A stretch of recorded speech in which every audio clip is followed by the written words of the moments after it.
దేశంలో మళ్ళీ ఏ ప్రభుత్వం అధికారంలోకి వస్తుంది అది భారతీయ జనతా పార్టీనా లేకపోతే కాంగ్రెస్ పార్టీ నేతృత్వంలోని ఐఎన్డిఏ కూటమి. ఆంధ్రప్రదేశ్లో వైఎస్ఆర్ కాంగ్రెస్ పార్టీ అధికారంలోకి వస్తుందా, తెలుగుదేశం నేతృత్వంలో ఉన్నటువంటి ఎన్డీఏ కూటమి అధికారంలోకి వస్తుందా, ఇది తేల్చబోయేటటువంటి ఎన్నికలు కేవలం 32 రోజులు ఉన్నాయనుకోవాలి. ఎందుకంటే ఇవాళ 9 అంటే వచ్చే నెల 13వ తారీఖు 2 రోజులు అక్కడ మనం ఎన్నికలకు సంబంధించినటువంటి ప్రచారాన్ని పక్కన పెడితే 11 రోజులు అంటే 32 రోజులు మాత్రమే ఇంకా ప్రచారం చేసుకోవడానికి అవకాశం ఉంది. ఇప్పటిదాకా సందడి తక్కువగా ఎందుకుందంటే రోడ్డు మీదకి వస్తే ఖర్చు ప్లస్ మండు టెండలు వీటి వల్ల సందడి తక్కువగా ఉంది. ఇప్పుడు ఈ 2 రోజుల నుంచి చూస్తే ప్రారంభమైంది, నిన్నటి నుంచి ప్రారంభమైన వాహనాలు ప్రారంభమైంది. అంటే చంద్రబాబు నాయుడు ఒక పక్కన, జగన్ మరొక వైపున వాళ్ళ దోవన వాళ్ళు చేస్తున్నారు ప్రచారం. అది కాదు కదా కావాల్సింది.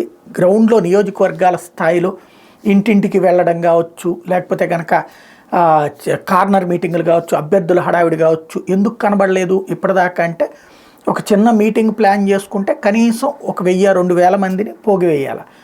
ఇదివరకటి రోజుల్లో అక్కడ మీటింగ్ పెడుతున్నామంటే కార్యకర్తలందరూ ఎగబడి రావడమో, ఓటర్లు ఎగబడి రావడమో జరిగేది. ఇప్పుడు అట్లాగా ఎవరికంత ఇంట్రెస్ట్ ఉండట్లేదు, ఏ పార్టీ అయినా ఏ అభ్యర్థి అయినా. దాంతో ఖచ్చితంగా ఏ భోజనాలు ఉన్నాయనో చెప్పాలా, లేకపోతే ఏ భోజనాలతో పాటు కావాల్సిన మందు అది చెప్పాలి. ఇలా 1000 మందికి లెక్కేసుకుంటే మినిమం 1000 × 150 రూపాయలు నాన్ వెజ్ భోజనం వచ్చేటప్పటికి అయిపోతుంది. మందుతో కూడా కలిపితే 300-400 అయిపోతుంది. ప్లస్ ఇప్పుడు డబ్బులు ఇవ్వకపోతే ఎవరు రావట్లేదు. దాంతో ఈ కార్నర్ మీటింగ్లు ఇవన్నీ తగ్గించుకుని వదిలేశారు అభ్యర్థులు. ఇప్పుడు ఇక ప్రారంభిస్తారు, తప్పదు. ఎందుకంటే ఇక ప్రారంభించకపోతే జనంలో ఉన్నట్టు ఉండదు. పేపర్లలో యాడ్లు ఇచ్చుకుంటేనో, యూట్యూబ్లో యాడ్లు ఇచ్చుకుంటేనో, లేకపోతే ఇంటర్వ్యూలు వేయించుకుంటేనో సరిపోదు కదా.